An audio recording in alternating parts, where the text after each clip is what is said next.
വീട്ടിൽ നിന്നൊരു കോള് വരുന്നുണ്ട്. എന്നായി? അയ്യോ, ഇനിയിപ്പോൾ എന്നാ ചെയ്യാനാ? കിട്ടുന്ന ഇറക്കി കൊടുക്ക്. ശരി, റബ്ബറിനൊന്നും ഒരു വിലയില്ല കേട്ടോ. റബ്ബറിന് വിലയില്ലാത്തത് ഒരു പുതിയ കാര്യമല്ലല്ലോ. ഇത്തവണ വെറും 10 രൂപയല്ലേ വിലസ്ഥിരതാ ഫണ്ട് കൂട്ടിയത് ബജറ്റിൽ. അതേ കോട്ടയത്ത് വിവരം അറിയും. കോട്ടയത്ത് വിവരം അറിയോ ഇല്ലയോ എന്നൊക്കെ ഉള്ളത് നമുക്ക് നോക്കാം. ഞാൻ ഈ നിന്നോണ്ട് സംസാരിച്ച് മടുക്കണ്ട, ഇരിക്കുക.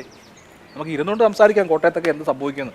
എൻ്റെ പൊന്നിത്താണ് കേരള കോൺഗ്രസും തമ്മിലാണല്ലോ പോരാട്ടം.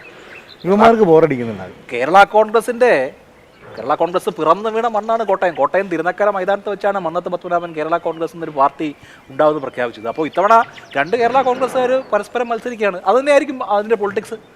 ആദ്യം തന്നെ സ്ഥാനാർത്ഥിയെ പ്രഖ്യാപിച്ച് അവിടെയും കണ്ടാന്ന് തോന്നുന്നല്ലേ? ഇപ്പോൾ LDFിൻ്റെയും UDFിൻ്റെയും സ്ഥാനാർത്ഥികളെ ഔദ്യോഗികമായി ഇതിനോടകം തന്നെ പ്രഖ്യാപിച്ച് കഴിഞ്ഞു. ഇപ്പോൾ LDFിന് വേണ്ടിയിട്ട് സിറ്റിംഗ് MP തന്നെ മത്സരിക്കും, തോമസ് ചാഴിക്കാടൻ തന്നെ മത്സരിക്കും. UDFിന് വേണ്ടി PJ ജോസഫ് വിഭാഗത്തിൻ്റെ ഫ്രാൻസിസ് ജോർജ് മത്സരിക്കുന്നു. തുഷാറാണ് NDയുടെ സ്ഥാനാർത്ഥി എന്നാണ് ഞാൻ മനസ്സിലാക്കുന്നത്. അല്ല, അപ്പം ഞാൻ സംശയം കേട്ടെ, കഴിഞ്ഞ തവണ മത്സരിച്ച സമയത്ത് ഈ ജോസ് കെ മാണിയും P ജോസഫൊക്കെ ഒന്നായിരുന്നല്ലോ. പിന്നെ ഈ UDFിൻ്റെ ഒരു വോട്ടും, UDFിൻ്റെ ഒരു കോർ ഏരിയ എന്നാണല്ലോ പൊതുവെ പറയപ്പെടുന്നത്. അപ്പോൾ അതിൻ്റെ ഒരു സ്വാധീനം ഇത്തവണ ജോസ് കെ മാണി ചാഴിക്കാടനൊക്കെ അപ്പുറം പോയി നിൽക്കുമ്പോൾ അവർക്ക് കിട്ടുമോ?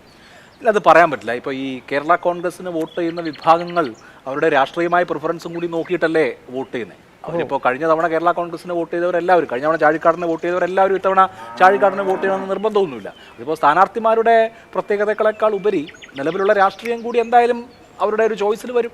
പക്ഷെ കഴിഞ്ഞ തവണത്തെ മത്സരം എന്നൊക്കെ പറയുമ്പോൾ ഒരു വീറും വാശിയായിരുന്നു. അതൊരു LDF UDF മത്സരം തന്നെയായിരുന്നു അല്ലേ? ഇത്തവണയും LDF UDF മത്സരം തന്നെയായിരിക്കും എന്ന് മാത്രമല്ല, ഇപ്പോൾ കേരള കോൺഗ്രസിൻ്റെ വോട്ട് മാത്രമാണ് അവിടെ കൗണ്ട് ചെയ്യപ്പെടുന്നതെന്ന് വിചാരിക്കേണ്ട. പുതുപ്പള്ളി ഈ കോട്ടയം മണ്ഡലത്തിൻ്റെ ഭാഗമാണ്, കോൺഗ്രസ്സുകാരുടെ ഒരു പ്രധാനപ്പെട്ട കേന്ദ്രമാണ്. പിന്നെ ഇപ്പോൾ അതുപോലെ തന്നെ വൈക്കം പോലെയുള്ള, ഏറ്റുമാനൂർ പോലെയുള്ള CPMന് സ്വാധീനമുള്ള നിയമസഭാ മണ്ഡലങ്ങളുണ്ട്. നിലവിൽ ഇപ്പോൾ VN വാസവൻ അടക്കം പ്രതിനിധീകരിക്കുന്ന മണ്ഡലമൊക്കെ ഉണ്ട്. അപ്പോൾ ഇത് ഒരു ടോട്ടൽ പ്രക്രിയയായിട്ട് നടക്കേണ്ടതാണ്. ഒരു നല്ല ഫൈറ്റ് കോട്ടയത്ത് വരിക എന്ന് പറയുന്നത് സാധ്യതയാണ്. അല്ല, ഈ വാസവൻ്റെ കാര്യം പറഞ്ഞപ്പോൾ ഞാനൊരു കാര്യം ചെയ്യട്ടെ.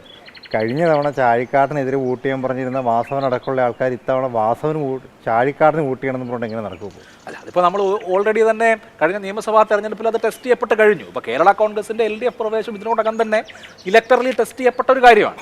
പക്ഷേ അതിൽ ജോസ് കെ മാണിക്ക് പാലാ കടക്കാൻ കഴിഞ്ഞില്ല തുടങ്ങിയ വിഷയങ്ങളൊക്കെ ഉണ്ടെങ്കിൽ പോലും ഇപ്പോൾ ചങ്ങനാശ്ശേരി പോലെയുള്ള മണ്ഡലങ്ങളിൽ കേരള കോൺഗ്രസ് LDFിൽ നിന്ന് ജയിക്കുന്നത് നമ്മൾ കണ്ടതാണല്ലോ. അപ്പോൾ ആ ഒരു പരീക്ഷണം കഴിഞ്ഞു എന്നാണ് ഞാൻ വിചാരിക്കുന്നത്. ഇത് കുറച്ചുകൂടി ഡയറക്റ്റ് ആയിട്ടുള്ള ഫൈറ്റാണ്. LDF UDF പൊളിറ്റിക്സിന് അപ്പുറത്ത് ആരാണ് യഥാർത്ഥ കേരള കോൺഗ്രസ് എന്ന് തെളിയിക്കാനുള്ള ഒരു പോരാട്ടം കൂടി അവിടെ നടക്കുന്നുണ്ട്. PJ ജോസഫിൻ്റെ വിഭാഗത്തോട് പ്രത്യേകിച്ച് പലരും, ഇപ്പോൾ മാണിയുടെ കൂടെ ഉണ്ടായിരുന്ന ജോസിൻ്റെ കൂടെ ഉണ്ടായിരുന്ന പലരും അങ്ങോട്ട് ചാടിയിട്ടുണ്ട്.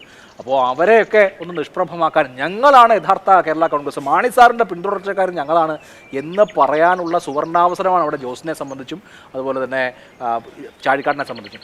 എങ്ങാനും അവിടെ തോൽവി സംഭവിച്ചു കഴിഞ്ഞാൽ വേറെയും മറ്റു ചില പ്രശ്നങ്ങൾ വരാം. കാരണം ഇടതുമുന്നണിയിലെ കേരള കോൺഗ്രസ് ജനങ്ങളുടെ മുമ്പിൽ, അല്ലെങ്കിൽ കേരള കോൺഗ്രസ് വോട്ടേഴ്സിന് മുമ്പിൽ സ്വീകാര്യരാകുന്നില്ലേ തുടങ്ങിയ സംശയങ്ങളൊക്കെ പൊട്ടിപ്പുറപ്പെടുകയും ചെയ്യാം. ഇതൊരു എന്താ പറയുക, പ്രധാനപ്പെട്ട മത്സരമാണ് രാഷ്ട്രീയമായി. അല്ല, അപ്പോൾ ഞങ്ങളുടെ റബ്ബറിനൊരു വിലയില്ലേ?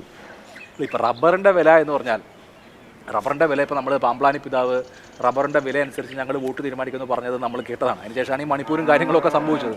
പക്ഷേ ആ റബ്ബറിൽ കേന്ദ്രീകരിച്ച് മാത്രമായിരിക്കും തെരഞ്ഞെടുപ്പ് എന്ന് ഞാൻ വിചാരിക്കുന്നില്ല. കാരണം ഇപ്പോൾ ഏതെങ്കിലും ഒരു മുന്നണിക്ക് ഞങ്ങളിപ്പോൾ റബ്ബറിന് വില കൂട്ടിത്തരും എന്ന് പറയാൻ കഴിയുന്ന സാഹചര്യം ഇല്ലല്ലോ.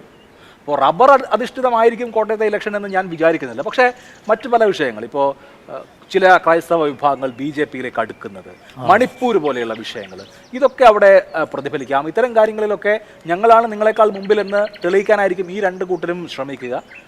എനിക്ക് തോന്നുന്നില്ല NDAക്ക് അവിടെ കാര്യമായി എന്തെങ്കിലും ചെയ്യാനുണ്ട് എന്ന്. തുഷാർ മത്സരിച്ചാൽ തന്നെയും NDAക്ക് അവിടെ കാര്യമായി എന്തെങ്കിലും ചെയ്യാനുണ്ടെന്ന് ഞാൻ വിചാരിക്കുന്നില്ല.